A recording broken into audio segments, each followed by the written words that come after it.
Nu, lūk, liels prieks redzēt visus dalībniekus, arī tos, kas skatās, kas ir sliņķi, bet nu labi, netiesāsim, lai mēs netiktu tiesāti.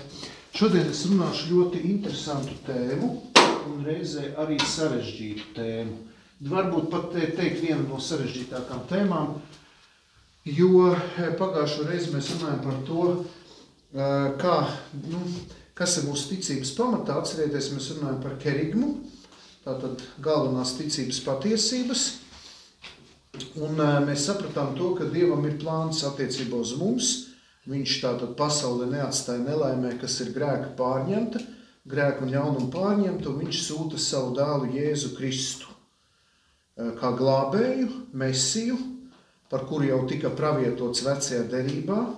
Arī citas reliģijas netieši gaida Jēzu Kristu, jo Jēzus nav tikai domāts kristietībai.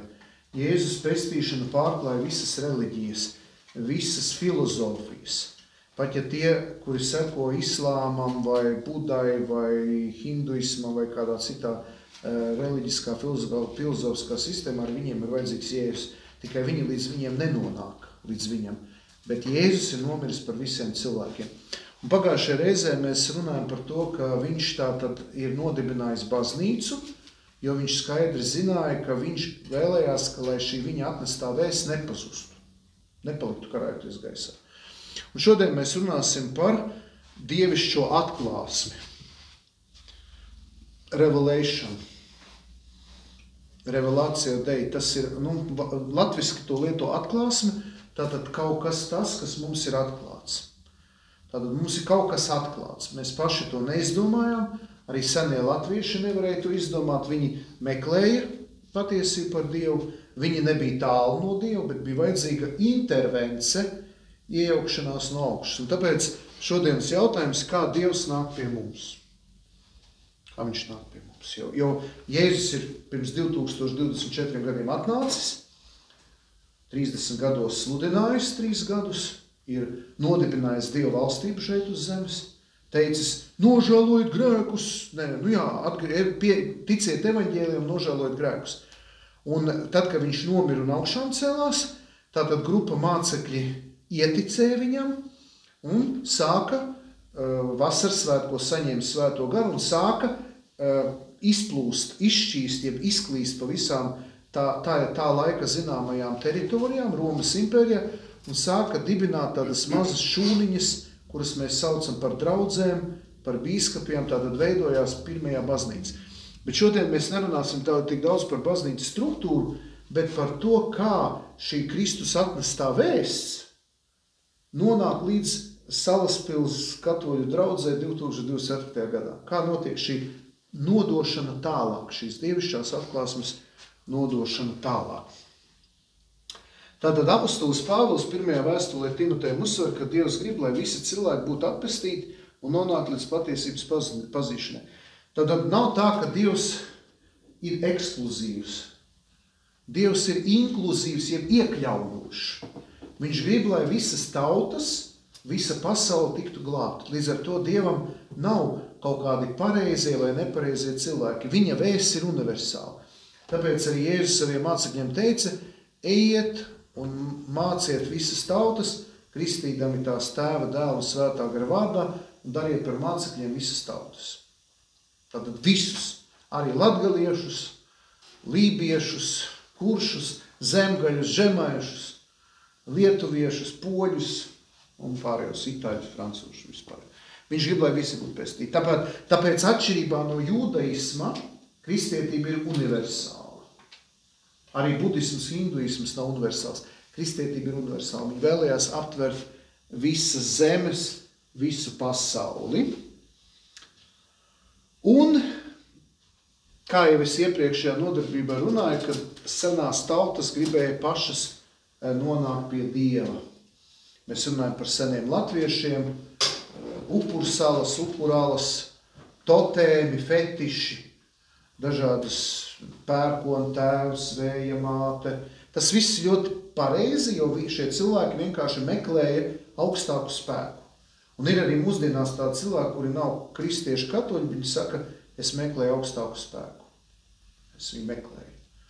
Katoļu baznīca man vēl nepiesaista, luterāņi arī nē, no baptistiem es baidos, vasaras draudz vispār man riebis, un es meklēju augstāku spēku. Es kaut ko lasu, kaut ko meklēju. Un tā bija senie latvieši, līdz viņiem nebija nonākuši kristieši, tad viņi mēģināja ar saviem spēkiem, ar dažādiem reliģiskiem aktiem. Un, jā, šī ļoti svarīga doma. Nav reliģijas vai filozofijas, kurā nebūtu klātesošs Dievs. Kādreiz katoļu baznīca mācīja, ka viņa ir vienīgā pareizā gudrā, visi pārējie muļķi, duraki un neko nesakot. Tāpat tā nav. Arī citu reliģiju pārstāvi, un mēs kā katoļi teikt arī citu konfesiju pārstāvi, arī viņiem ir klātesoša Dieva žēlastība. Protams, ne tādā pilnīgā izpratnē, kā to redzam mēs kā katoļi, bet mēs redzam Dieva klātbūtnes sēklas. To sauc par semen verbi. Dieva vārda klātbūtnes sēklas. Tātad Dievs sēj savas klātbūtnes sēklas šajā pasaulē. Mēs varam atrast Dieva klātbūtni kaut nepilnīgā veidā. Tāpēc es kā priesteris meklēju Dieva klātbūtni cilvēkos, kas nav katoļu baznīcā. Es mēģinu saskatīt Dieva žēlastības klātbūtni. Tā ļoti svarīga atziņa, jo dažreiz mēs esam tik ekskluzīvi, ka mēs domājam, ka mums vienīgiem patiesība. Jā, Dievs mums ir atklājis patiesības pilnību, bet tas nenozīmē, ka ārpus redzamās katoļu baznīcas viss ir nepatiesi. Arī eksistē patiesības graudi, patiesības elementi. Un tāpēc, kad es sludinu evaņģēliju, es nevis eju pie cilvēka, viņus nosodot un saka, ka jūs esat duraki, es jums tagad turīt atnesīšu gaismu, jūs neko nesaprotat. Bet tieši otrādi, es eju un meklēju, kas mums ir kopīgs. Piemēram, mīlestība. Jā. Musulmanis arī mīl cilvēkus. Jā. Vai musulmanis, piemēram, ļoti lūdzās. Sakot, katoļi mēs lūdzamies, un musulmanis lūdzās. Jā. Musulmaņi gavē ramadāns. Jā. Musulmaņi dod nabagiem dāvanas, žēlsirdības dāvanas. Jā. Mēs meklējam to, un tajās momentos, kur mums saskan, tur var teikt, ka tur ir klātesošs Dievs. Protams, kad musulmaņiem nav pestītāja krusta asins. Viņi nevar teikt, ka viņi ir atpestīti. Viņiem nav pestīšanas iedziens, jo Muhameds negāja krusta nāvē, viņš neatpestījums. Ja. Viņi nevar runāt, ka viņi ir atpestīti. Viņi visu laiku baidās. Musulmaņi baidās, viņi visu laiku ir zem Dieva dusmām. Pēc islāma musulmanis. Ja. Kur ir Meka? Viņiem katram jābūt kompas. Musulmaņiem speciālas aplikācijas, kur viņi atver, un viņiem uzreiz norāda Mekas virzienu. Piemēram, tur ir paklājiņš, ja. Sākumā Muhameds gribēja, lai viņi lūdzās uz Jeruzalemi, bet tad, kad ebreji viņus atmet, viņš pavērsās uz Meku. Sākotnēji bija domāts, ka viņi lūksies uz Jeruzalemi. Bet viņam ar ebrejiem sanāca, ar jūdiem sanāca konflikts. Nu, lūk, tā kā, piemēram, es pats, kas studējis 2 gadus islāmu, esmu orientalogs, orientālists, islamologs. Līdz ar to es, piemēram, redzu islamā ļoti daudz patiesības elementus. Un satiekot musulmani vai pētot islamu, es varu teikt, jā, arī musulmaņi nav tālu no Dieva. Nevajag viņus norakstīt, nevajag domāt, ka viņi ir teroristi. Nav viņi visi islama valsts pārstāvji. Normāli musulmaņi dievbīgi, ticīgi, pazemīgi, lēnprātīgi. Jā, viņiem ir citādāk izpratni uz lietām, un mēs zinām, ka viņi vēl gaida pilnīgo pestīšanu, jo viņiem nav atklājies Jēzus, bet ļoti daudz musulmaņu pirms sapņos redz Jēzu un Dievmāti. Un ir zemes, kur notiek arī protestantu kristieši liecina, ka notiek liels atgriešanās, ka vienkārši musulmaņi, jo viņiem jau ir Jēzus, islamā jau ir Jēzus, viņš ir pravietis, Isā. Viņi jau pazīst Jaunā Mariju, viņi ļoti godina. Musulmaņi brauc uz Fatimu, un viņi brauc uz Turciju, kur ir tā vieta, kur dzīvoja Efesā, kur dzīvoja tātad Jānis apostols ar Jaunā Mariju, tā svētvieta Jaunavas Marijas namiņš. Tur ir tajā namiņā ir 2 ieejas, pa vienu iet kristieši, pa otru iet musulmaņi, jo viņi arī godina Jaunā Mariju. Tātad islamā ir ļoti daudz runāts par Mariju, par Jāzepu, par Jēzus dzimšanu, jā, tas viss tur ir. Tā kā redziet, nav tā, ka mēs vienīgie visus pārēji, mums ir šī pilnība, bet mēs mēģinām saskatīt tos graudus, tās sēklas, ja, islamā, budismā, jo daudzi, piemēram, kā man bija tā intervija šeit pat par celibātu ar to Latkovski lielās patiesībās, Viņš arī dalījās, ko viņam stāstīja budistu mūķeni. Nu, redziet, izrādās budistu mūķene pārdzīvo to pašu, ko piedzīvo katoļu priesteris vai katoļu mūks. Ja. Te izrādās, ka nav jau tā, ka budistu mūki būtu galīgi. Viņi arī dzīvo celibātā, viņi dzīvo klosteros, viņi lūdzās. Ja. Nu, tātad tas ir interesanti, ka mēs nesakam, ka visas reliģijas ir vienādas. Protams, ka man ir šī pestīšanas pilnība un šī atklāsmes pilnība, dievišķās atklāsmes pilnība. Bet šīs pilnības, jeb atklāsmes graudi, sēklas ir atrodami pie citām konfesijām. Un nevajag baidīties lasīt vēdas vai kādus citus darbus, to pašu Korānu. Lasiet. Godīgi sakot, jēgas lielas nav. Man viņš bija jāstudē, es godīgi teikšu, ja man kāds liktu lasīt Korānu, tas ir, es varu uzlikt kā gandarību par grēkiem, grēksūdze. Pāvils ir 2 Korāna, tur sūras, ja, vai cik tur ajetas, ja. Tā nekas tur iepriecinoši nav. Tādā ziņā Bībele daudz interesantāk. Mums tomēr tie īpaši vecās derības stāsti, un tie ir kā romāni, tur taču filmas var uzņemt, ja, kā Mūzes taču ir uzņemta par Mūzu filmu, par daudziem, nu, tur ir kaut kas, tur ir sižets, ja. Korānā nav sižeta, tā ir dzejiskas vārsmas, kas bieži vien atkārtojas. Man ir Ulda Bērziņa tulkums, ir vēl šitā tā Kalniņa, Imanta Kalniņa tulkums, bet Bērziņa tulkums ir profesionāls, ja. Nu, bet, protams, ik viens musulmanis pateiks, ka Korānu var lasīt tikai un vienīgi arābu valodā, ja. Tā kā mēs ar priesteriem bijām aizbraukuši uz Jeruzalem un domājam, pa Latam tiksim tajā mošejā, kas ir uz tās klints uzbūvēts. Un mēs nopirkām tos lakatus un bijām vārdu atlaiduši un gājām ar tādām sandalēm. Piegājām klāt, un tas apsargs saka, nu, kaut ko arābiski, no Korāna. Vai, uz redzēšanos. Nu, ja mēs būtu kaut ko pateikuši tādā skaistā, dzidrā arābu valodā, tad mums tur būtu ielaiduši. Ja. Nu jā, bet tas tā varbūt mazliet no malas, bet skaidrs, ka nevajag nicināt, arī mums Salaspēlī ir lībieši, ir Akko, nevajag nicināt to tautisko, latvisko, arī tās pašas upurālas, upura ozoli. Mēs to pieņemam kā vēsturi un arī kā seno latviešu tādu mēģinājumu satikt Dievu. Un pat ja arī mūsdienās ir dievturi, bluķus velk vai tur, lai viņi to dara, jo es jau nevaru viņiem piespiest pieņemt atklāsmi par Jēzu. Ja viņš Jēzu nepazīst, nu, lai viņš to bluķi vēl, ko citu viņam darīt. Varbūt pavilks beigās no bluķa krucifiksu uztaisīs.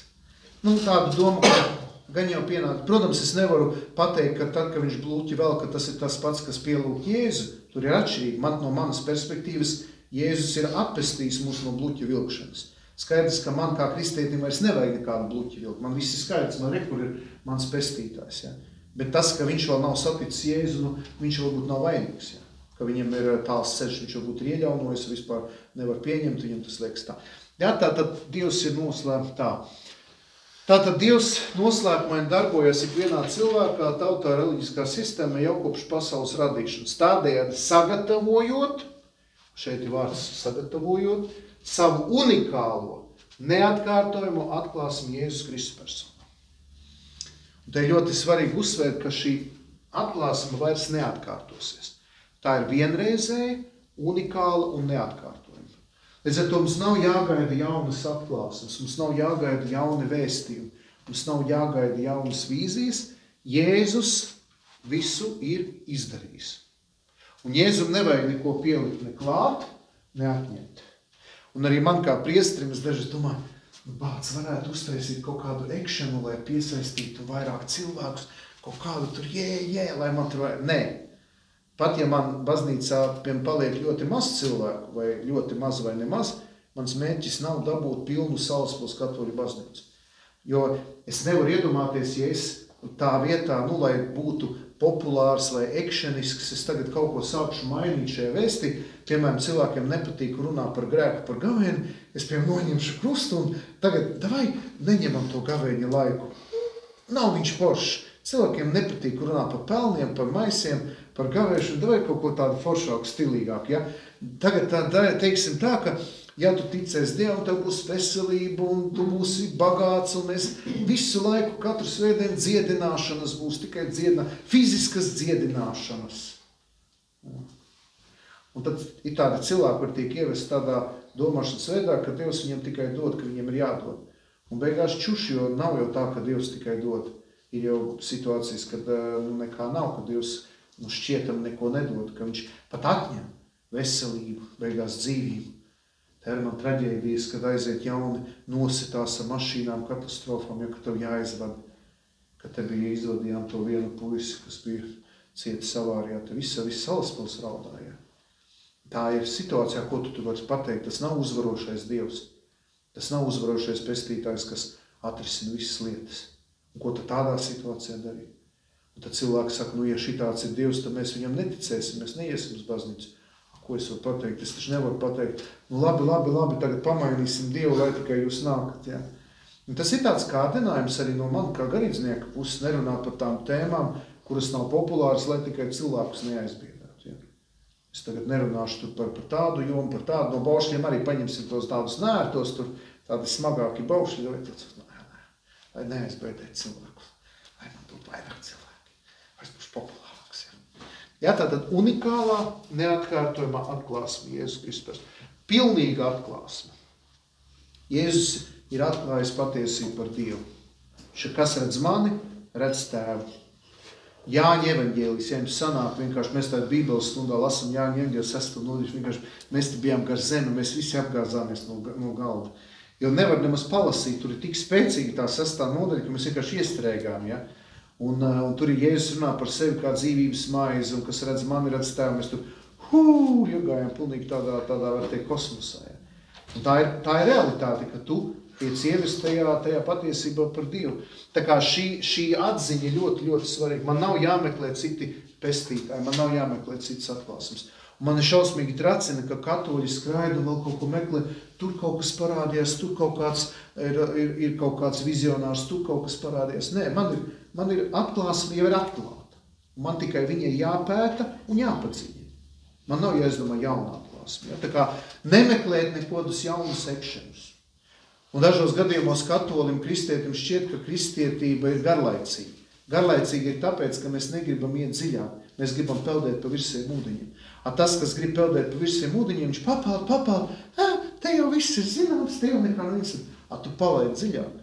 Pagremdējies dziļāk tajās attiecībās ar Dievu. Tad tu redzēsi to kas notiek. Laižam jaunu bildi. Jā, tātad mēs jau runājam, es atkārtoju mazliet no Kerigmas, ka viņš publiskās darbības laikā izvēlēja konkrētus 12 vīrus, no kuriem veido jauno Izraēla baznīcu. Ieceldums Pēteri, pirmo pāvestu baznīcas galvu. Tātad, kā es teicu, viņa mērķis bija, lai baznīca nepaliek, lai viņa vēsts nepazustu. Viņam bija vajadzīgi tālāk nodošanas aspekts. Un šie 12 vīri bija ļoti svarīgs skaits, jo vecajā derībā 12 brāļi, mēs zinām Jāzeps un viņa brāļi, tātad Jēkaba 12 dēli veidoja 12 Izraēļa ciltis. Ja? Mēs zinām stāstu Jāzeps un viņa brāļi, kurš pārdots verdzībā uz veselību. Tātad, kas tika nodots verdzībā, ja? Un tāpēc jaunais Izraēlis ar 12 ciltīm, 12 apustuļiem veido jauno baznīcu. Un te ir šis teksts, ko es zinu no galvas, Mateja evaņģēlija 16. nodaļa 18. 19. pants. Un es tev sāku, tu esi Pēteris, nu šīs klinces grib celt savu baznīcu. Jaunajā tulkojumā grieķu tekstā baznīcu.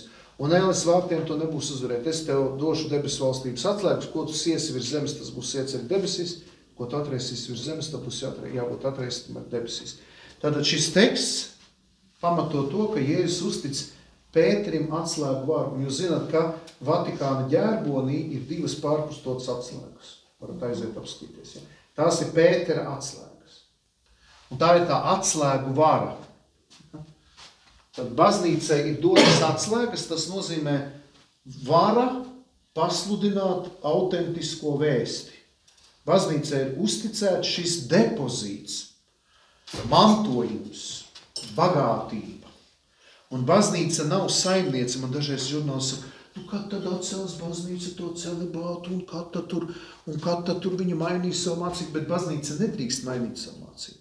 Piemēram, es vēlreiz saku, ka tagad man saka, priesteri, ja jūsu baznīca nemainīsies, tad jums būs kraks, visi jūs tur aizies. Un, protams, ka Eiropā ir tā, ka cilvēki negrib pieņemt baznīcas vēstu, viņi aiziet prom no baznīcas, un daudzas baznīcas pārdod. Nu, ir Eiropā valsts, kur kristietība tā kā grimst. Bet Nigērijā ir pārpilnīts semināri. Jūs zināt, ka mums jau Latvijā kalpo 2 priesteri no Nigērijas, Jēkab katedrāla un Siguldā, un ir 3 nigēriešu semināristi semināri.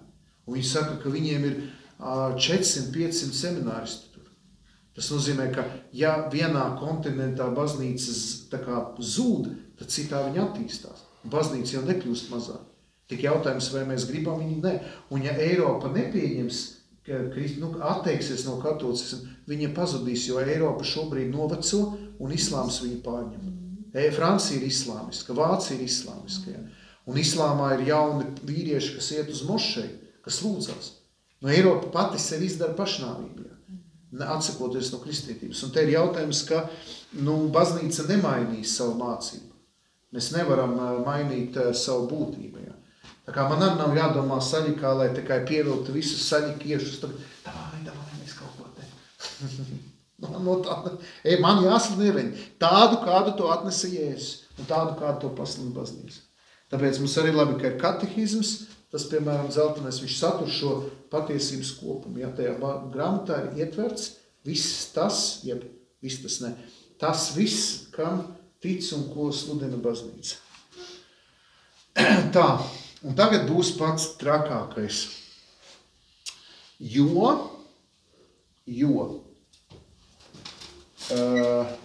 tagad man vajag kaut ko citu. Es atļaušos pārslēgt slaidus, jo es gribu tagad rakstīt. Es ceru, ka man šitas nepazudīs, bet es gribu rakstīt. Tātad. Šeit ir šī atklāsme. Kā jūs domājat, kas ir šī atklāsme? Tas ir pats Jēzus Kristus. Viņš, viņa persona, viņa vārdi un darbi. Un šī atklāsme ir depozīts, tie nav tikai teksti.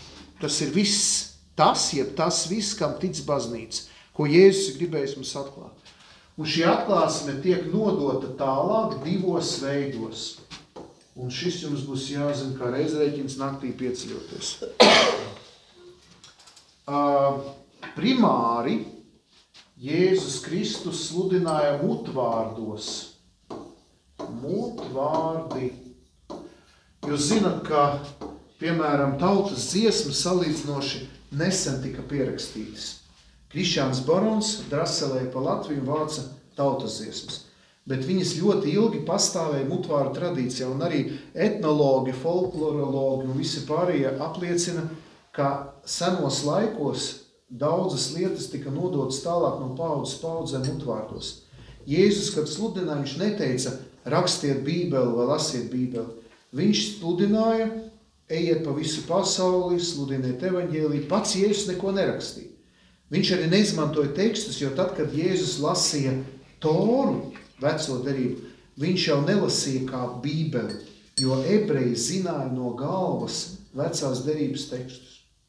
Viņam iedeva to rūli, bet viņš jau viņu zināja no galvas. Senos laikos cilvēki zināja milzīgus tekstu apjomus no galvas. Kāpēc mēs nevaram iemācīties dzīvi no galvas? Tāpēc, ka mēs esam audiovizuāla sabiedrība. Senos laikos cilvēki atcerējās no galvas, viņi vienkārši zināja, tantes zināja dziesmas pa 30 pantiem no galvas, tāpēc, ka cilvēki nebija piesātināti informāciju, viņi varēja atcerēties. Tāpēc pirmais ir mutvārdu tradīcija. Mēs to saucam arī par tradīciju.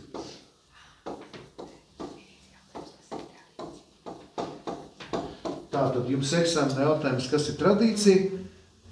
Eksāmenā atbildu šo jautājumu tādi, ka tas ir viss, ko sludināja Jēzus un kas tika saglabāts mutvārdos. Jo tradīcija ir nerakstīta.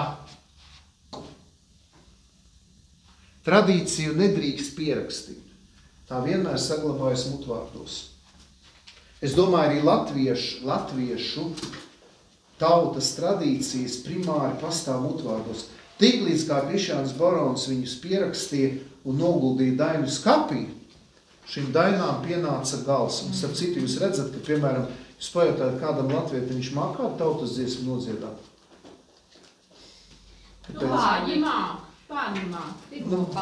Bērni māk, bet vēlāk. Tāpēc, ka šīs dainas vairs nav dzīvajā mutvāra tradīcijā. Viņas ir pierakstīts, viņas ir noglabāts. Jā, tu vari ieskatīties internetā nolasīt, bet viņas vairs necirkulē. Mums cirkulē, es nezinu, labvēlīgais tips un prāta vētra un tagad drons, bet dons un tā.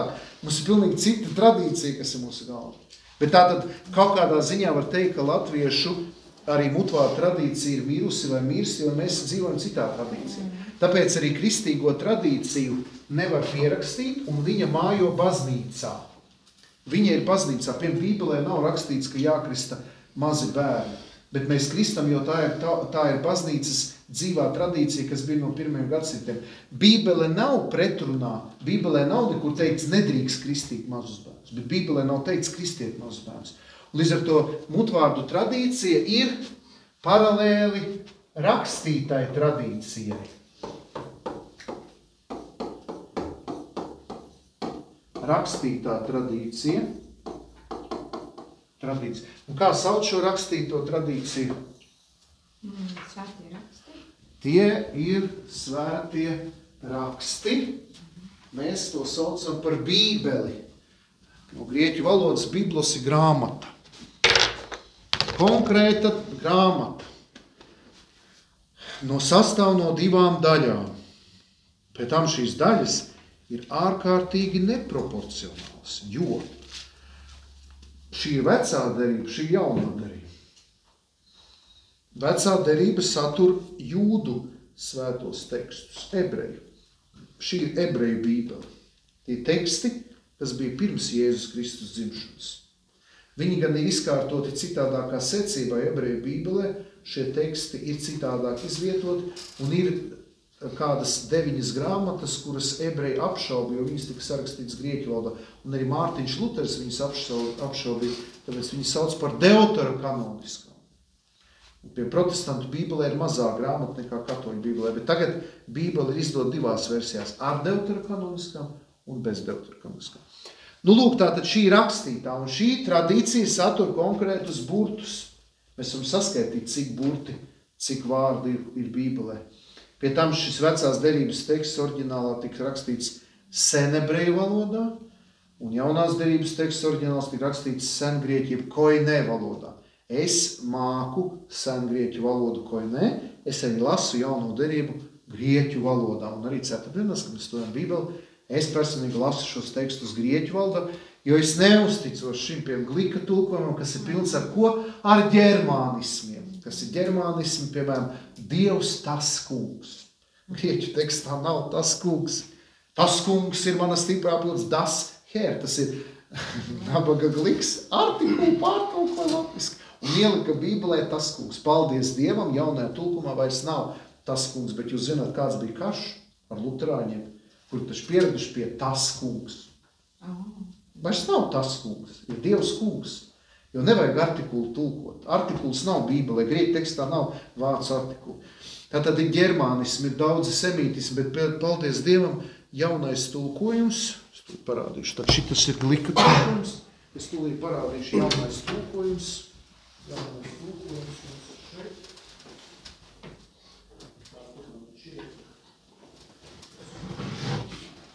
Es jums varu palaist apkārt. Man ir vesela kaudze ar bībelēm. Tātad.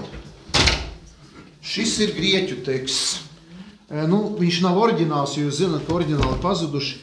Grieķu tekstam ir saglabājušies 1000 manuskripti. Šis ir grieķu un krievu paralēlais teksts.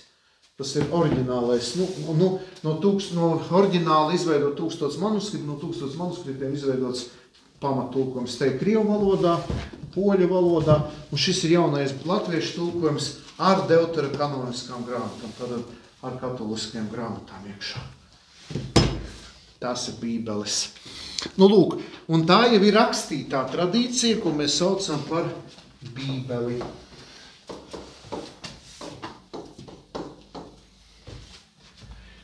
Un šajā zīmējumā ir atšķirība, kāda ir atšķirība starp katoļiem un pareizticīgiem un protestantiem ir nekatoļiem, jo katoļi un pareizticīgie atzīst, ka eksistē divi veidi, kā dievišķa atklāsme tiek nodot uz mūsdienām. Bet luterāņi, baptisti, luterāņi varbūt mazliet arī mums piekrīt, bet, piemēram, tie vasarsvētku kristiešu baptisti neatzīst šo daļu. Viņi uzskata, ka tikai Bībele. Tikai tas, kas rakstīts Bībelē. Katoļi pielūdz Mariju. Tas, kur tas ir rakstīts Bībelē? Bet, kā mēs zinām, Bībelē nav viss uzrakstīts. Jūs varbūt varat atšķirt, kuram ir Bībele, izlasiet latviešu valodā Jāņa evaņģēlijā. Izlasiet lūdzu Jāņa evaņģēlijā. Tā, 21. nodaļas, 25. pantu. Jāņa evaņģēlija, tu varbūt poliski var izlasīt, ne? Jāņa evaņģēlija 21. nodaļas, 25. pantu.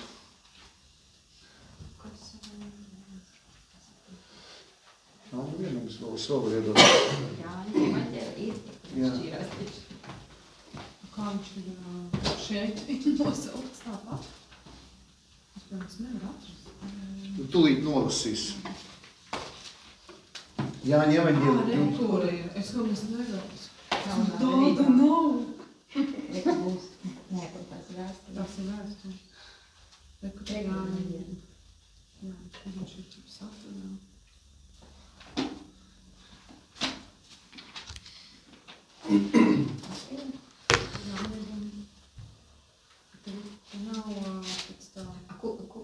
Kurš pāns? 21. nodaļas 25. pants. Jā, tur izskatās. Pa poļsku tak?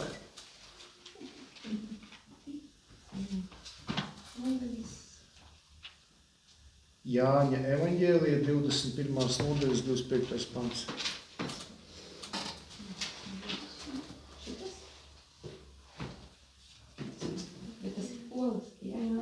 Nolasi, tad mēs aizmugurē. Ir vēl daudz citu lietu, ko Jēzus ir darījis. Ja visas tās pēc kārtas aprakstītu, tad man šķiet, visa pasaule nevarētu uzņemt sarakstītās grāmatas. Jā, šis pāns ir pamatojums tam, ka mēs kā katoļi varam ticēt lietām, kuras nav rakstīts Bībelē. Mēs nedrīkstam ticēt tam, kas ir pretrunā Bībelē. Bet mēs varam ticēt, piemēram, nekur Bībelē nav rakstīts, ka ir viens Dievs trijās personās. Nekur nav rakstīts, ka ir Dieva tēva un dēla un svētā gara vārda. Bet lasot svētos rakstus, baznīcas tradīcija ir izsacinājusi, ka ir viens Dievs trijās personās. Ir ļoti daudz lietas, ko lieto arī citu konfesiju kristieši, kas nav tieši aprakstīts Bībelē. Bet mēs nedrīkstam darīt, par ko Bībele skaidri pasaka, ka tā nedrīkst darīt. Un pie jaunavas Marijas godināšana nav veltdievība. Jo nekur Bībelē nav teikts, ka nedrīkst godināt svētos vai Dieva māti. Nedrīkst pielūgt, bet godināt drīkst. Tātad vasarsvētku dienā saņemot svēto garu, mācekļi drosmīgi apveltīti ārkārtām harizmām, dodas sludināt evaņģēliju visā radībā, dibināt pirmās Kristu daudz. Jaunās derības vēl nav. Jaunās derības pirmais teksts, apostulu Pāvila pirmā vēstule Tesaloničiem radās kad? 54. gadā pēc Kristus. Bībele tika sarakstīta no 54. līdz 100. gadam. Pie tam, un to mēs redzēsim tālāk, pie tam sākotnēji bija diskusijas, kuras grāmatas iekļaut jaunās derības kanonā. Jo jaunajā derībā 27 grāmatas, bet sākumā bija 34, 35 kā kandidāts. Un, piemēram, manu dargo Hermasa Ganu Didahi neiekļāva Bībelē jaunajā derībā. Un kas noteica, kuras grāmatas iekļaut jaunajā derībā? Balsoja kaut kā? Tā bija baznīca un tās bija draudzes. Un vienkārši draudzes pašas juta, kuras grāmatas ir atbilstošas Jēzus Kristus vēstību, kuras nav. Un tikai 3. gadsimtā tika sarakstīts saraksts ar jaunās derības grāmatām. Toreiz nebija tipogrāfijas, Bībeli nedrukāja. Tāpēc tie, kas man nāk un vicina jauno derību ar Bībeli, saka tikai raksta, saku dārgumi. Bībele veidojās lēni pirmos 2-3 gadsimtus, kamēr viņi izveidos. Tāpēc mūsu ticības avots, jā, ir svētie raksti, vajag lasīt Bībeli, bet tas nav vienīgais, jo ja mēs paņemam Bībeli un atraujam viņu no baznīcas, veidojas sektas. Jehovas liecinieki, murmuļīši, mormoniņi, kas tik mums te nav? Un visi saka, ka viņi balstās uz Bībeli. Amerikā teica, gribi naudu, paņem Bībeli, savāc draugu grupu, izmeklē lietas, uztais draudz un dragā, un tev būs viss kārtībā, jo tas taču rakstīts Bībelē. Tāpēc Bībele bez baznīcas viņa kļūst pat par ideoloģisku ieroci.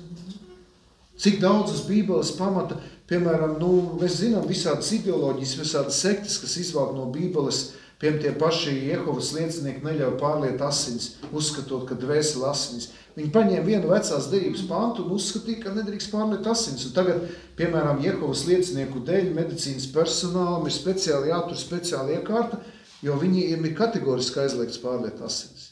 Viņiem ir tādas ticības pamatā. Tā kā tu redzi, cik ļoti cilvēks var, izmantojot Bībeli, var nokļūt ideoloģiskā varā. Tāpēc Bībele vienmēr ir saistīta ar kopienu. Redzi, te ir ļoti labi rakstīts evaņģēlis, labā vēsti pats Jēzus Kristus, nevis tikai teksts, burti vai ticības atbildi, bet pats kā otrā trīsvienības persona. Un evaņģēlijas kristietības pirmajās 10 gadās tiek sludināts galvenokārt mutvārdos. Un šīs sludināšanas satura ietilpa gan tieši Jēzus vārdi, gan arī pašas pirmajās kristiešu kopienas atmiņas, pieredze un interpretācija par Jēzu. Un tieši šīs atmiņas interpretācija vēlāk precīzi teoloģiski svētā gara iedvesmā, saglabājot savu kā patieso hagiogrāfiju, ja Bībeles tekstu autoru cilvēcisko dimensiju ir pierakstījis tās personas, kuras no svētā gara saņem šādus iedvesmus. Tad jauno derību raksta cilvēki, kuri jau dzīvoja mutvārdu tradīcijā. Viņi vienkārši to, ko viņi mutiski dzirdēja, pierakstīja. Nebija jau tā, ka Jēzus atnāca un dalīja jaunās derības. Tas ir tik tāds primitīvs skatījums. Ja? Es nesaku, ka jaunā derība ir jālasa Bībeli, bet viņi ir jālasa baznīcas gaismā un garā. Kopā ar visu baznīcu. Tāpēc arī jūs redzat, kad 11. dievkalpojumos esat bijis svinīgi ar vīraku apkūpinu evaņģēliju grāmatu, kad bīskaps evaņģēlijs tiek svinīgi nes, mēs jau godinam svētos rakstus, mēs viņus izceļam, mēs viņus mīlam, mēs viņus lasam, bet nedrīkst viņus atdalīt no baznīcas. Tu momentāli ies sektantismā. Tāpēc baznīcas, es smējos, katoļu baznīcai pieder autortiesības uz jauno derību, jo viņi ir izaugusi katoliskās baznīcas klēpī. Tie ir pirmie 3 gadsimti. Vēlāk luterāņi viņu pārņēma, bet luterāņi jau viņu dabūja kā dāvanu no katoļu baznīcas 16. gadsimta. Baptisti vēlāk no luterāņiem viņu dabūja caur kalvinistiem kā dāvanu. Un tiklīdz kā Bībele, jaunā derība, vecā derība tiek izrauta no katoliskās baznīcas, viņi momentāli zaudē savu spēku. Kaut arī es negribu noliekt, ka luterāņi, baptisti vai citu konfesiju kristieši, kad viņi lasa Bībeli, viņi caur Bībeles lasīšanu nonāk pie katoliskiem dārgumiem. Tikai viņi bieži vien, viņi nevar redzēt šo plašumu. Piemēram, ja vasarsvētku kristietis lasa Bībeli, viņš ļoti labi jūt, ko Dievs grib teikt caur Dievu vārdu. Bet tas viss veidojas segmentēti, sektorizēti. Viņš redz tikai daļu. Ieejot katoļu baznīcā, tu pēkšņi ienirsti visā katoliskā bagātībā. Un es pat teikšu tā, ja, piemēram, vasarsvētku kristietis vai baptists vai luterānis vai kā cits pieņem katoļu ticību, viņš neko nezaudē no sava baptisma luterānisma, jo katoļu baznīca ietver visu to, kam tic baptisti, luterāņi, vasarsvētku kristieši. To visu var atrast pie mums tikai visā telpā. Un tas ir, es jau arī kādreiz satieku baptistu, saku, jūs esat anonīmie katoļi. Tikai jūs to paši nezināt. Jo viņi arī bauda katoliskos pestīšanas dārgumus, kurus viņi saņēma caur luterāņiem, no katoļiem. Jo katoļu baznīca bija tā, kas pirmajos gadsimtos sludināja labo vēsti. Tāpēc mēs nedrīkstam nonicināt citu konfesiju kristiešu. Mums viņi jāuzskata, kā mūsu katoliskie brāļi un māsas tikai attālinātā veidā. Viņi vēl tikai ceļā. Un viņi ļoti labi bauda. Luterāņi vai baptisti ļoti labi izdzīvo bībeles lasīšanu, slavēšanu, evanģelizāciju, Dievu pielūgsmi. Tur ir vai dieniņās ļoti daudz labas lietas attīstīts. Mēs nevaram to noliegt. Mēs būtu tik labi attīstījuši lietas, kā viņi. Viņi paņem mūsu katoliskos dārgumus un viņus ļoti attīsta. Un mums ir škrobe. Nē, lai viņi attīsta un lai viņi sludina. Lai baptisti sludina, lai luterāņi sludina. Viņi ir mūsu pašu katoļi, tikai anonīmie.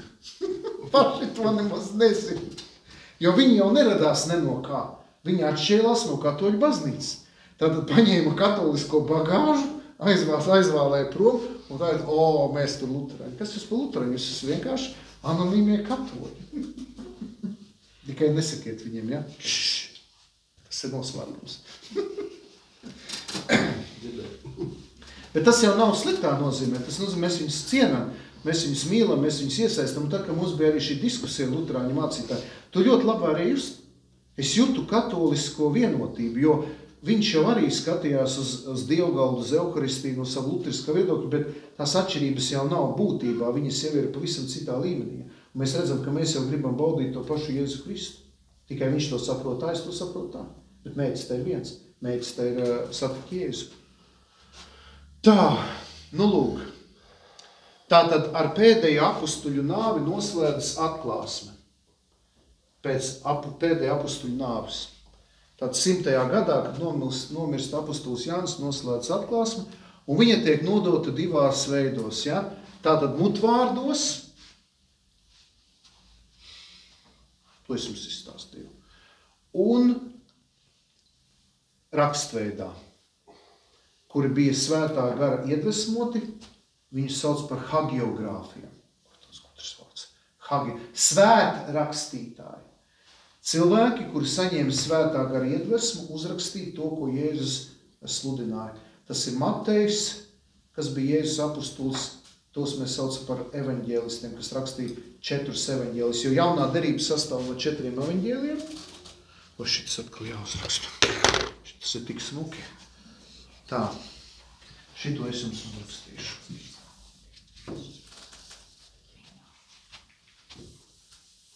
Šito es jums uzrakstīšu. Tas ir tik smuki.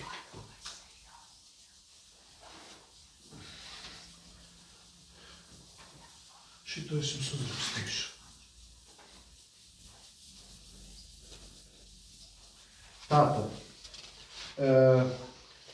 Tātad Bībele sastāv no vecās derības, jaunās derības. Un jaunā derība, to es neiedzināšos, jo tas ir pārāk plaši. Jaunā derība ir 4 evaņģēliji, apustuļu darbi un Pāvila vēstules. Pāvila un citu Jēzus sekotāju vēstules. Un tāpēc tie evaņģēlisti arī ļoti interesanti. 2 bija tiešie Jēzus sekotāji, 2 bija pastarpināti, jo Marks un Lukas viņi ir Pētera un Pāvila sekotāji. Tātad jau pastarpinātie sekotāji. Jūs varat vēlreiz atkārtot, lūdzu? Ko tad? Jaunā derība 4 evaņģēli. Apustuļu darbi. Un tad ir dažādas vēstules. Vislielākais vēstuļu rakstītājs bija apustulis Pāvils, kurš arī ir pastarpinātais Jēzus sekotājs. Jo viņš nebija tiešais, viņš bija vēlākais. Viņš atgriezās jau tad, kad Jēzus bija miris un augšām cēlies.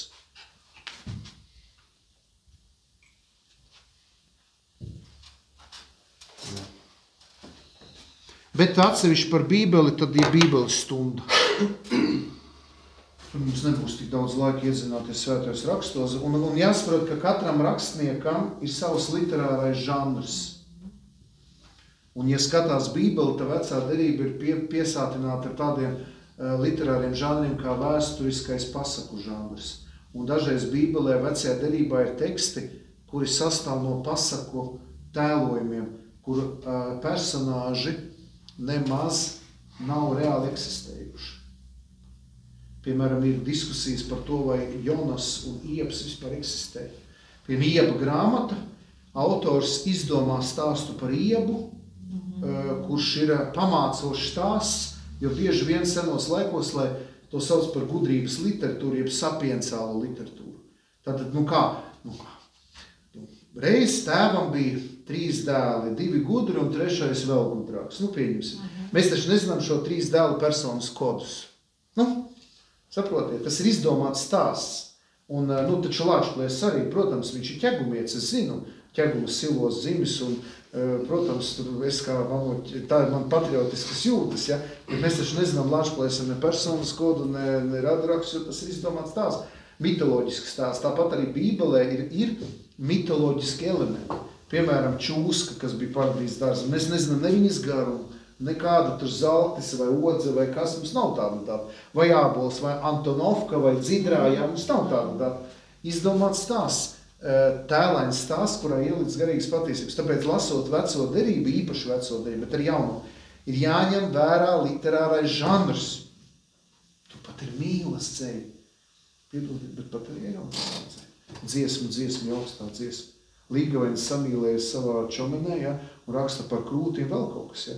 Turpat zinu, ka viduslaikos to grāmatu tur aizliedz lasīt. Ja. Domāju, ka galva sagrozīs. Ja. Bet tas nozīmē, ka Bībele ir grāmata, kurā ir viss, kur ir jūtas, emocijas, kur ir arī vēsturiskās grāmatas, kur ir reāli fakti, kurus var pierādīt. Bet ir tādi fakti, mēs nezinām, ko Jonas darīja zivs vēderā tās 3 dienas, 3 nakts. Bet daudz saka, tas bija tēlains. Mēs nevaram pierādīt, vai tiešām Jonas tur sēdēja pēc zivīm, tur viņu apēdīja. Un tāpēc citi piesienās vecajai derībai, saka, kā tu tas varēja būt? Bet ņemiet vērā literāru žanru. Dzejniekam, kas raksta, darbus dažādus. Viņam tiesības izdomāt. Un vecajai derība arī šie svētrakstītāji, viņi svētā griedvesmā rakstīja tekstus, kuri varēja būt arī pasaku žanrā. Tas ir šoks, bet tā tas ir. Un tas man liek uz veco derību raudzīties kā uz autentisku grāmatu. Nevis kā parasti saka, tur viss ir sadomāts. Nē, tur ir vienkārši klātesošs cilvēciskais elements. Un tas ir jāpieņem. Ja mēs gribam lasīt veco derību, mums jāņem vērā literāri žanri. Un ir jāiepazīst. Un starp citu, ir ļoti labi, ka ir vecā derība, kur pirms katras grāmatas ir mazs ievads, kurš paskaidro, kādā literārā žanrā tas būs rakstīts. Un es domāju, tad būs dzejas žanrs. Tas ņem vērā, tad dzejnieks raksta. Psalmi, piemēram, dzejas žanrā. Tu pēc tam viņi, ka noskatīsies beigas. Saprot, līdzīgi par psalmi arī, tur ļoti daudz ir dzejas žanri tādi, tu nevari pilnīgi pierādīt, ka psalmis to ir rakstījis. Viņš ir kaut ko piedomājis, viņš raksta savas izjūtas, savas emocijas. Ja. Piemēram, daudz ir Dāvida psalmi. Dāvids tūmā nav stājējis klāt. Jāsaprot, ka daudzām vecās derības grāmatām tika pierakstīts autors. Piemēram, kādu grāmatu rakstīja mazais gariņš, kaut kāds tur Feģe, vai tur kaut kāds, Kristapsons vai kas, un viņu neviens nepazīst. Ko viņš dara? Viņš uzraksta to grāmatu, šo grāmatu rakstīja ķēniņš Salamons. 1. 2. Samuēla, piemēram. Samuēls mūžam tur nav stāvējis klāt, bet senos laikos bija pierasts par autoriem norādīt slavenas personas, lai to grāmatu vispār kāds lasītu. Jo Feģi neviens nezina. Salamons, Dāvids, to visu zina. Un tāpēc, piemēram, Bībeles pētniekiem viennozīmīgi skaidrs, ka, piemēram, pravieši eseju grāmatu nerakstīja eseju, bet vesels autoru kolektīvs. Kas, līdzīgi kā Karavadžo skola. Ziniet, es biju Maltā, un tur pie Karavadžo, un ir glezna, ko ir zīmējis Karavadžo, ir gleznas, kur ir zīmējis Karavadžo skolnieku. Viņi skaitās Karavadžo skolas glezna. Kaut Karavadžo tur tūmā nav stāvējis. Ja? Un tas ir līdzīgi, ja? Bet mēs uzskatām, ka tā ir viņa skola, jo tur ir viņa skolnieki. Ļoti raksturīgi Bībelē ir tā, ka daudz grāmatas nav, pirmās 5 Mūzes grāmatas. Nav viņš Mūzes tur sēdējis ar tādu garu vārdu un rakstījis. Un tas ir, vienkārši, tas nav nenozīmē, ka Bībele ir nepatiesa, bet ir jāsaprot, tie ir 3-4 tūkstoši gadi. Tā ir cita uztvere, cita domāšana, kā attiecās uz tekstiem, toreiz nebija autortiesības. Tur rakstīts, ka cilvēki dzīvo 800 gadus. Tur ir sava doma, kāpēc viņi rakstīja 800 gadus. Izstiepjot dzīves ilgumu, parādīja, cik nozīmīgs cilvēks. Ja viņš maz dzīvoja, tad viņš bija nenozīmīgs. Ja viņš dzīvoja ilgu laiku, tad viņš bija nozīmīgs. Ja? Mēs tur skaitam ārprāts, tāpēc, ka mēs esam faktu cilvēki. Senos laikos cilvēkiem bija svarīgi, ja viņi lietoja ciparus, skaitļus. Tur bija simboliski nozīme 7 laimes skaitlis, 3 pilnības skaitlis. Ir vesela grāmata, kas skaidro vecās derības skaitļu nozīmi. ka tiem cipariem nav tāda nozīme kā mēs. Toreiz, ja uzrakstīja skaitli, tam bija simboliska nozīme 40, 7, 3, 1, ja, tam bija nozīme. Ko es te varu sākt runāt, vajag stopēt jau, es tā aizrunāšos, tad man nevarēs apturēt.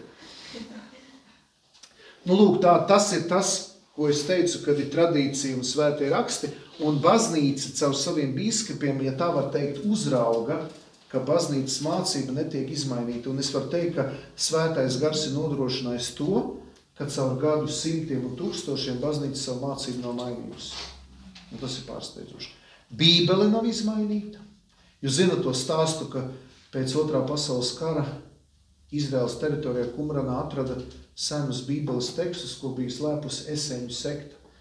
Un bija toreiz tie zinātnieki, kas netic Dievam, viņi uzskatīja, tā, tūlīt mēs atradīsim tekstus no 1. gadsimtiem, un noteikti šie teksti, ko mēs atradīsim tajos vīstokļos Kumranā, viņi nesakritīs ar to bībeli, ko lieto kristiešiem, jo noteikti caur 2000 gadiem tas bībeles teksts ir izmainīts. Caur tulkojumiem, caur visu. Un tas bija šoks, jo viņi atrada Jāņa evaņģēlija fragmentu tajos vīstokļos. Un bija šoks, ka teksti sakrīt.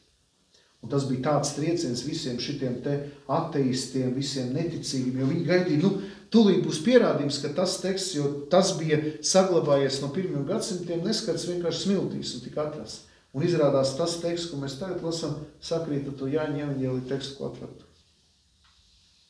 Domāju, ko gribu. Tas man arī bija pārsteigums.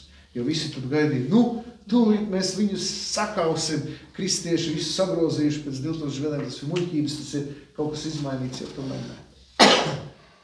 Tā, to es jums jau stāstīju, es jums visu stāstīju.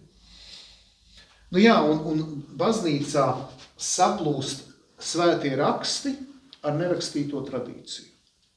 Tas veido vienu veselu. Atklāsmes, dievišķās atklāsmes tālāk nodošana. To es jums stāstīju, kas ir Bībele. Ticība. Par ticību mēs runājam pagājušo reizi. Atcerieties, es stāstīju par informatīvo un performatīvo ticību. To es jums izstāstīju. Jaunais gars arī tic, ka ir Dievs, bet viņš Dievu nepielūdz. To es ļoti gribu uzsvērt, jo tas bija ļoti, ļoti svarīgi. Ka šī svētdienas skola jums dod zināšanas, bet ticība tā es jums to nevaru iedot. Man nav tāda, es neesmu dievība. Seniem grieķiem ir tādi slaveni cilvēki pēc nāves un kļuva par dieviem. Mums tam nav. Mums priesteris Ilmārs, slavens mums tam visiet priesteri Ilmāra pielūkšanas kults. Bet senos laikos tā bija. Tas cilvēks tik ļoti vēlējās saglabāt savu vārtu, ka viņi pēc nāves pielūdza kā tādu dievību. Un te būs jums jautājums eksāmenā par ticības un prāta saikni. Dažreiz domā tā, ka ja ticīgs cilvēks, tad viņš kļūst par plānprātiņu un viņam prāts vairs nav vajadzīgs un ir tāda, kas saka, man nevajag ticību, es visu daru ar prātu. Bet šeit es jums gribu iedot formulu, kas jums noderēs arī eksāmenā. Tātad ticība atbild uz jautājumu, kas radīja pasauli. Kas ir visa pirmsēdienas? Kas dod jēgu mūsu dzīvē? Bet prāts atbild uz jautājumu, ja zinātne atbild uz jautājumu, kā tika radīta pasaule. Un nevajag jaukties, jūs zināt, ir jāievēro metodoloģiskās robežas. Baznīcai nav jājaucās zinātnes sfērā, ja zinātne meklē atbildi, kā tika radīta šī pasaule, lai viņi to dara. Bet kas radīja pasauli? To zinātne nevar atbildēt. Tāpēc ticība atbild uz jautājumu, kas radīja pasauli, kāda jēga ir pasaulē, kāda jēga mūsu dzīvē, kas notiks pēc mūsu nāves, kas notiks ar mūsu nemirstīgo dvēseli. Uz tiem jautājumiem atbild. Bet kā cilvēks sastāv bioloģiski, no kā viņš tur radās no pērtiķa vai nepērtiķa, to lai zinātne spriež. Tā nav mūsu sfēra. Tāpēc zinātne darbojas savu metodoloģisko robežu ietvarā.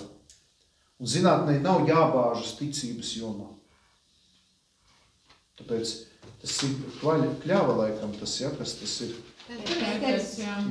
Es uzskatu, ka viņš pārsniedz šīs metodoloģiskās robežas. Bet, kas viņam to var aizliegt? Bet, man šķiet, ka tik līdz kā tu sāc kā zinātnieks spriedelēt par reliģisko jomu, tas tāpat, ka es sāktu mācīt zinātniekus. Jā. Tas tā ļoti svarīga lieta, ka mēs nenonākam pretrunā. Ļoti daudzi katoļu mūki ir bijuši zinātnes pamatlicē, piemēram, viens mūks ir izveidojis to 4 lauku sistēmu, arī šitās selekcijas pamatlicēs ir bijis katoļu mūks. Ļoti daudz katoļu priesteri mūki ir bijuši arī zinātnieki. Un tas netraucē, ticība netraucē zinātnē. Man tieši otrādi, man studējot augstāko matemātiku un fiziku, es nonācu pie Dieva esamības. Jo zinātne, meklē atbildi uz jautājumu, tātad kā? Mēs jautājam, kas? Kas ir visa pamatā? Kur ir tā jēga? Kas ir autors visam? Tāpēc vajag cienīt zinātni. Un kļūstiet gudri. Ko es te paņēmu?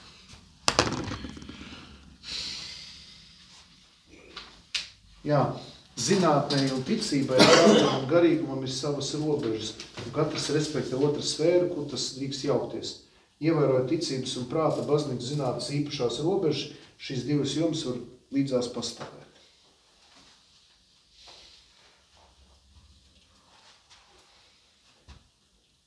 Daudziem zinātniekiem vajadzīga ticība, jo viņi apzinās, ka viņi redz šīs zinātnes robežas. Jo tu vairāk zini, jo tu vairāk saproti, ka tu nekā nezini. Es, kad savu doktoru rakstīju, es domāju, ka es prātā sajūkšu, es atceros, man starp citu šeit bija aizstāvēšana doktora darbu, jo tāpēc, ka tas bija pandēmijas tajā kaut kādā vilnī, un es biju izdomājis, ka es braukšu savu Ljubljanas universitāti, alma materu, man pēc tam uzbāza, man ir tāds, kur es esmu tajā mantijā ar visām šļapām un tādiem ruļiem, bet es domāju, ka būs lielajā zālē, un tad es organizēšu no savas Salzburgas draudzes autobusus, kas brauks, un es jau izdomājis, ka es Ljubljanā noīrēšu viesnīcu visiem draudzes locekļiem, kur viņi tur sēdēs un priecāsies. Un beigās es sēdēju attālinot, aizstāvēs. Drausmīgi. Bet tāda sēd, ka tu esi pilnīgi dumšs palicis, tu vairs neko nesaproti. Un kā man vēl bija doktoratūras eksāmens, un kā man tur masē, es domāju, es parasti neko nesaprotu. Un galvenais tad viens tās pasniedzējs, viņš uzdod jautājumu, viņš zina, ka es zinu, viņš uzreiz iet dziļāk nākamo jautājumu, viņš redz, ka es zinu vēl dziļāk, un tad vienā brīdī es vairs nezinu, viņš saka, redzi, jūs jau nekā nezināt. Es vienkārši zinu. Подшедший же ничего не разумеет. Co takiego? To dlaczego on tutaj studiował? Nu tā, pilnīgi ārprātā. Ja es jau polijā, taču visi doktori to poļu valodu. Nu jā, tā kā es saku, tu vienkārši saproti, ka tu vienkārši domāsi. Tajā visā, jūs zināt, maza tāda piebilda, lai būtu jautrāks nobeigums, bija tā, ka bija vienā aizstāvēšanā Ljubljanas universitātē, viens aizstāvēja doktora darbu, un viņš savā disertācijā bija ielicis vienu grāmatu fiktīvi, vienkārši, lai lielāka bibliogrāfija piešāvis klāt tur vienu grāmatu vai divas. Un tagad tur sēž tie citi profesori, jo tur publiski aizstāvēšana. Un parasti doktora darbu palaiž pa auditoriju, un tas viens profesors šķirstu, viņš skatās arī, jo parasti skatās bibliogrāfiju, saturu, apakšā zemesvītas piezīmes, tādas lietas. Un viņš ierauga to grāmatu, viņš paceļ roku, jautā, tam doktorantam, vai, jūs te atsaucaties šo grāmatu, vai jūs šo grāmatu esat lasījis? Viņš saka, jā, es esmu lasījis, ka jūs melojat. Ir tikai 2 eksemplāri pasaulē šai grāmatai. Viena ir kaut kur tur Amerikas, kurā tur bibliotekā, kur jūs reāli nevarat tik klāt, un otra ir pie manā grāmatu plauktā bibliotekā. Un tev liekas, ka tu esi pētījis, un ka tu zini, un tur sēž tādi mazīši, kur ir reāli.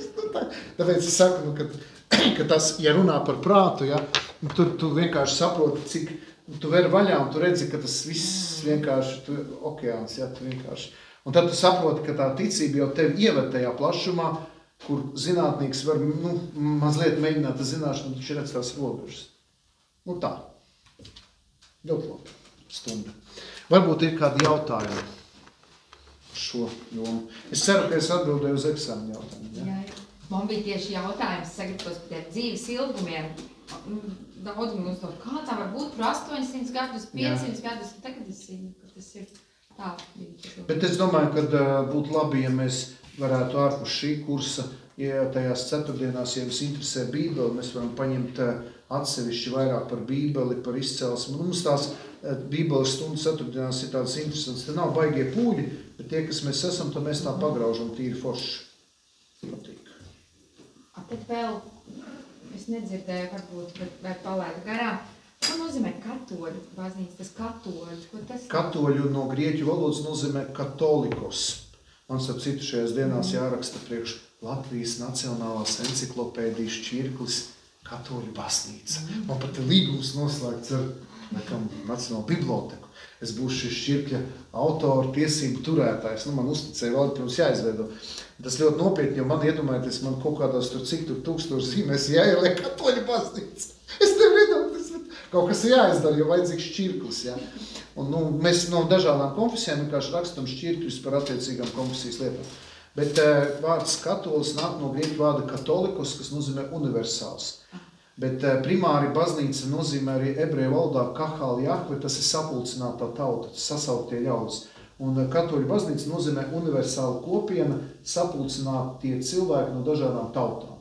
Un vārds katolisks nozīmē pretējs nacionāli. Tas nozīmē, katoļu baznīca nekad nevar būt poļu katoļu baznīca, latgaliešu katoļu baznīca, lietuviešu. Viņi nekad nedrīkst būt saistīti konkrēta nācija. Viņi ir klātesoši konkrētā tautā, bet nekad nav nacionāli. Tas nozīmē, ka viņi pilnīgi pretēji jūdeismam, kur ir izredzētā tauta. Tad, tas ir pilnīgi pretēji. Un tāpēc latviskās kultūras vērtības ļoti labi var iekļauties katoliskā baznīcā, jo katoliskā baznīca nekad neuzspiedīs polisko, lietuvisko, kaut arī, protams, ir bijuši mēģinājumi, bet, ja skatās, piemēram, pareizticība baznīca, viņi ļoti rusificē cilvēkus, kas iekļaujas pie viņiem. Katoļu baznīca ļoti respektē vietējās, piemēram, suiti. Paskatieties, kā katoļu baznīca Gudeniekos, Jūrkalnē un Alsungā, kā kurzemnieciskais ieintegrējās katoliskā baznīcā. Tu vari pateikt, ka suiti ir kaut kādi ne kurzemnieki. Pamēģini pateikt. Bet tas ir unikāli. Jā. Vai latgalē, piemēram, kā latgaliskais ieplūda katoļu baznīcā, vai lietuviskais, vai poliskais. Protams, ka poļu priesteri šeit Latvijā tagad iebrauc misionāri, viņi mēģina savu polisku, un es te stāstu dažiem poļu priesteriem. Es tāpēc vienu priesteri aizvedu uz dziesmu svētkiem, uz to tīrums, kas bija ceturtdien, viņš bija ļoti garīgs. Un tur bija laikam vai šitā gaismas pils, vai manai citu, un es saku, tam polim saku, tagad piecelies, tagad vajag drusku raudāt. Kāpēc? Es saku, tā te ir. Tas ir. Es saku, latviskais te ir. Es saku, ja tu gribi Latvijā kalpot, tev vajag, dziesmu svētkos. Viņš saka, tev jāiet iekšā, ja. Un tas ir ļoti svarīgi, jo tie misionāri, kaut vai tie priesteri no Nigērijas, viņam nav viegli atbraukt šeit, sludināt, jo viņam ir jāiet, latviskai. Jo viņu savādāk nepieņems. Un tas ir misionārim ļoti svarīgi, lai viņš respektē vietējo kultūru, vietējo valodu, vietējo domāšanas veidu. Tas ir liels izaicinājums. Es, piemēram, nevaru būt misionārs, jo es aizbrauktu uz Poliju, es nevarētu uzreiz iekļauties tādā vidē, tāpēc es nevaru būt par misionāru. Bet, ja kāds ir misionārs, viņam ir jābūt gatavam pieņemt vietējās tautas kultūru. Man liekas, ka tas ir pārsteidzoši mūsdienīgi. Ja.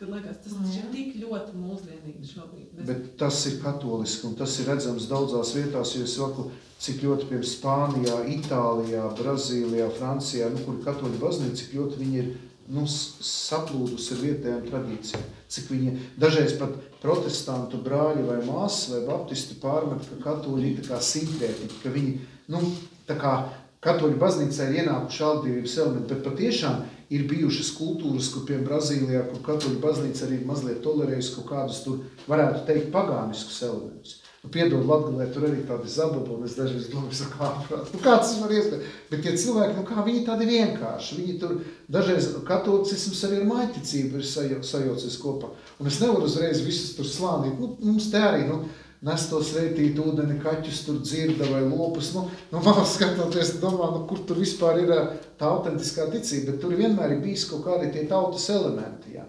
Un viņi ir klātesoši, īpaši arī bēru rituālos ļoti daudz, visādas tādas tradīcijas. Ja. Un katoļu baznīca kaut kā vienmēr ir tā mazliet tolerējusi un skatījusies plašāk. Kaut ir gadījumi, protams, kad ir jāravē ārā, ka tās tradīcijas varbūt ir pretējas pašai kristīgai ticībai. Man ļoti patika, kad Rihards Dubra, viņam bija problēmas kaut kur vienā gadījumā, viņš lūkšana grāmatā izlasīja par to, ir tāda viena katoļu dziesma, kur Sentēva Māra, latviešu Māra, tā dziedams, ka tā Māra ir tā kā Marijas latviskotā versija.